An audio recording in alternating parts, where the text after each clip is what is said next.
Goodbye, love. Ow! Not everything hot is kissable. Let me explain. Ow! One to measure the input and the other one to measure the output. God.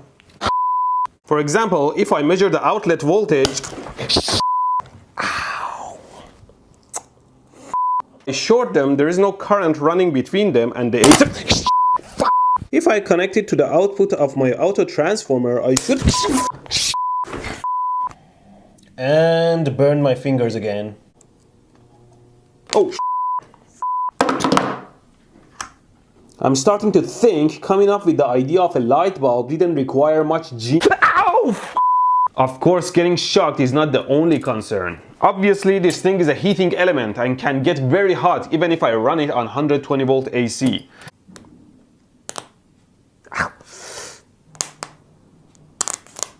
Ooh. Ugh, my coil totally melted. It has a DC motor and 2 AA batteries, and by pressing the button it works. Okay, here we go. Just add some water and some toothpaste and you're ready to go.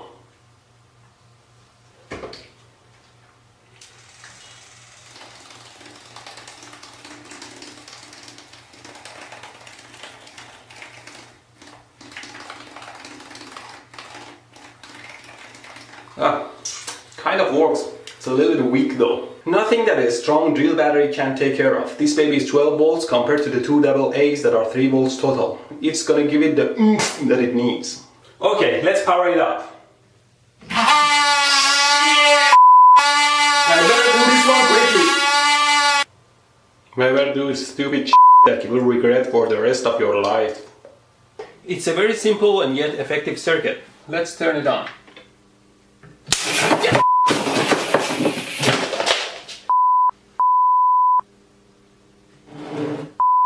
Let's go to the washroom. Welcome back. Now to open your laptop, first you have to remove the power cord and the battery. Release the magazine and pull the slide a couple of times to make sure there is no battery left in the battle. Vacuumer involving a vacuum cleaner and a piece of paper. Patent pending. Meaning you can get away with not opening one screw, you are wrong. All the 100 must go on the ground. And here is the cooling system responsible for cooling the system.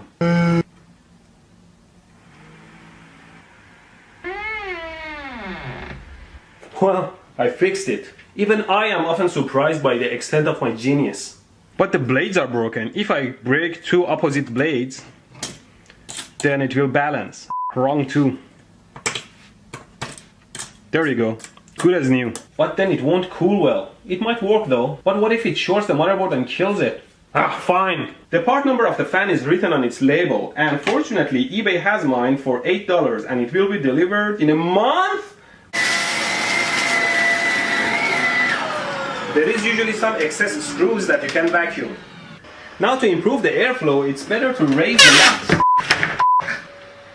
Don't put your hand in a running fan. Watch the current carefully as I connect the capacitor. Hi. Shh. Trying to focus. Yeah! 1 million subscribers! Well, it's always safer not to work with live loose wire, so instead I'm using these alligator clips here. I put the bullet in and turn the power supply on so you can see what's going on. There you go. You saw what happened. Oh, shit. Always make sure the wire gauge can handle the high current. So, say hello to my little friend here. I put the circuit together and I'm gonna shoot the box. I put the bullet in and there's a switch here that acts like a trigger. So here we go. Well, it's always wise to aim away from yourself. So let's try again.